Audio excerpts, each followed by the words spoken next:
today's episode, we have a very special guest. We scammed ourselves into a new internet friend.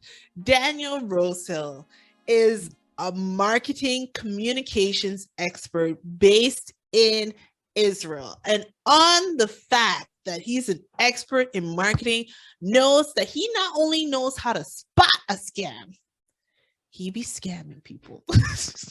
I can say that as a content marketer. We're all friends here. Yeah. So welcome our fellow scammer, Daniel Rosehill. Yay! Okay, the first question you guys had for me is, what do I think about landlords appointed roommates?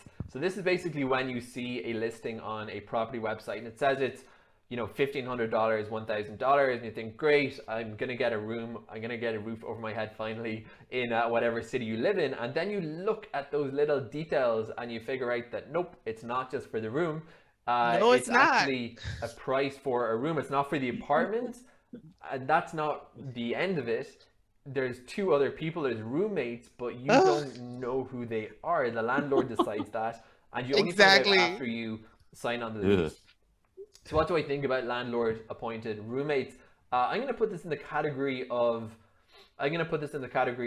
swindles, because I don't think it's a flat out scam. I think it's a super sketchy principle. So my roommate is currently my wife. This is my first place I've shared since getting married. So we're pretty good with one another, but I've had some weird roommate experiences in my lifetime. So some of them were, there was the guy who I've, instead of using a toilet, would collect his wooden flush.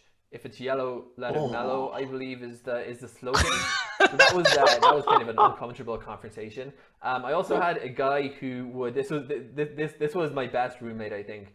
He'd go running for 10 miles every morning, a legit long walk. Then he'd come back and start complaining about how much his legs were hurting because he just ran half a marathon.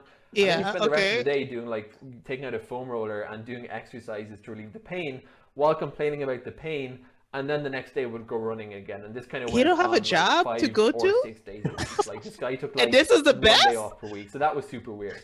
So the concept of going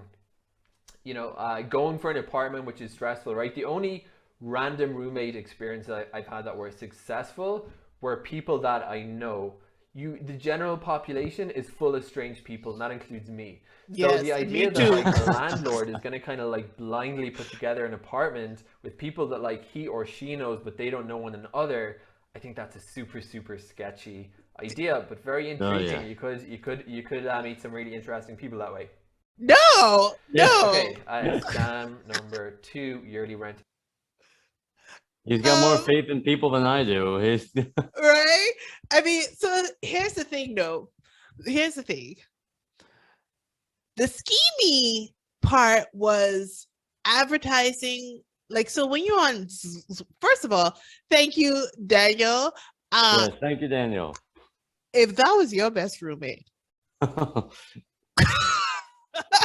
I feel like that's my best roommate. I have, if I'm just gonna complain about a guy running, that's right. God, I wish. So I'm not gonna make myself out to be a bad roommate. The toilet flushing guy. I start looking for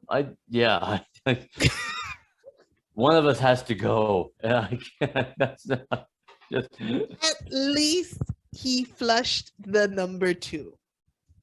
At least he flushed the number 2. And we're gonna leave it at that. Yeah. My roommate, yes, my roommate had a roommate, Devin. When I tell you the size of my palm, just a brown streak in the toilet. And they flushed, but super thick, as wide as your hat. It was so, I used to feel gaslit. You go in the bathroom, you're like, oh, and you go back to sleep. I don't know how, but you go back to sleep. And You're then you knocked wake out up from the fumes. and you wake up in the morning, you're like, did I see what I thought I saw? Like, this was not a skid mark. This was pavement, skid plaster. Ah, ah, ah.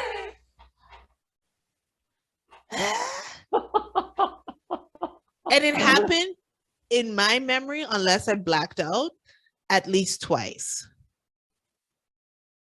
And the only thing I could tell myself is like maybe he poured melted chocolate in the toilet. That's the only way that you can explain like a palm wide dark chocolate creamy. Stop doing that hand gesture.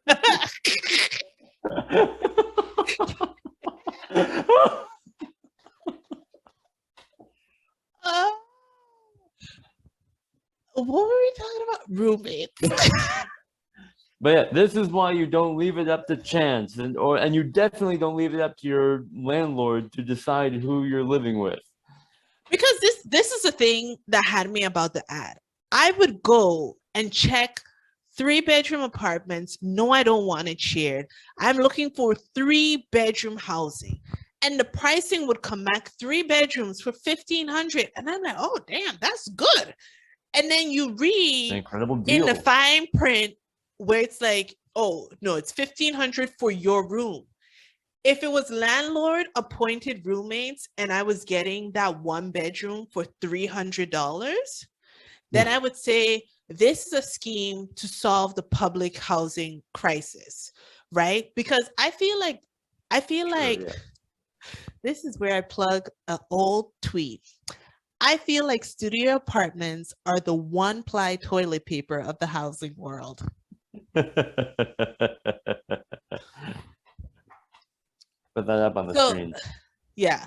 So I feel like studio apartments is a waste of housing. And sometimes it is good for single people to live in a community.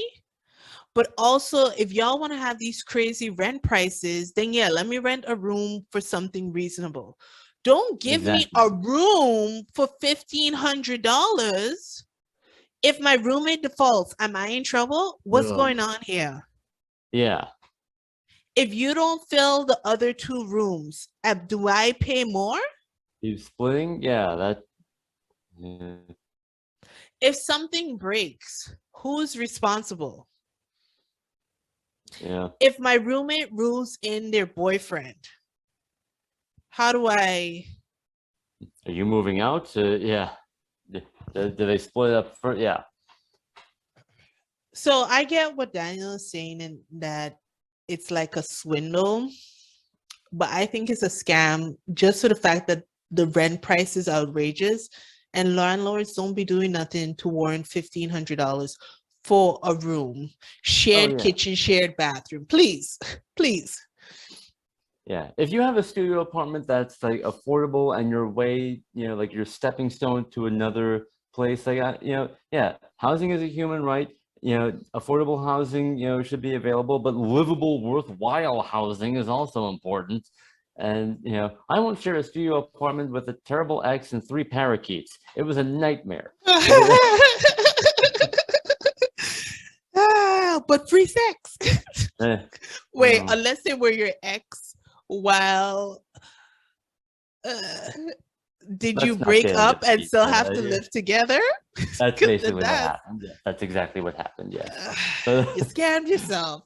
I did. I scammed myself. And and I appreciate Daniel's optimism that like the roulette wheel of roommates is maybe an adventure that but yeah, like I think his more worthwhile point is that most people are terrible.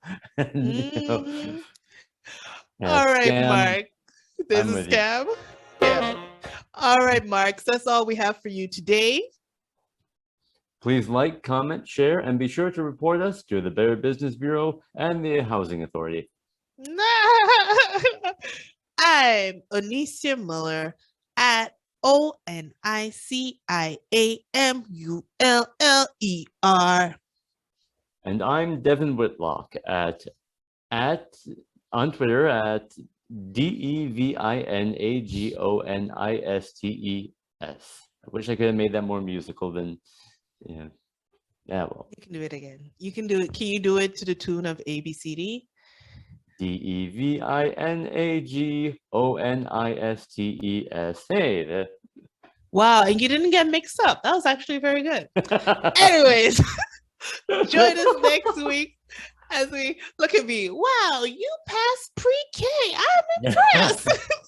Hey, yeah, I deserve that. Join us next week as we explore car rentals and Airbnb scams. But if you want more scams right now, because you just got to get it. Check out our previous episode on sleeping with your boss and $1,000 resume services. You can find with our clips on very my special channel. guest, Yes, Ada Chang. Dr. Ada Chang. Oh, my bad. Dr. Yeah. Ada Chang. Yeah. Link is in the description box or the show notes. You can find bonus content, more episodes, and multiple ways to send us your banking info and social security number at onesiamuller.com/scams. That's scams with 3 S's. Bye. Bye.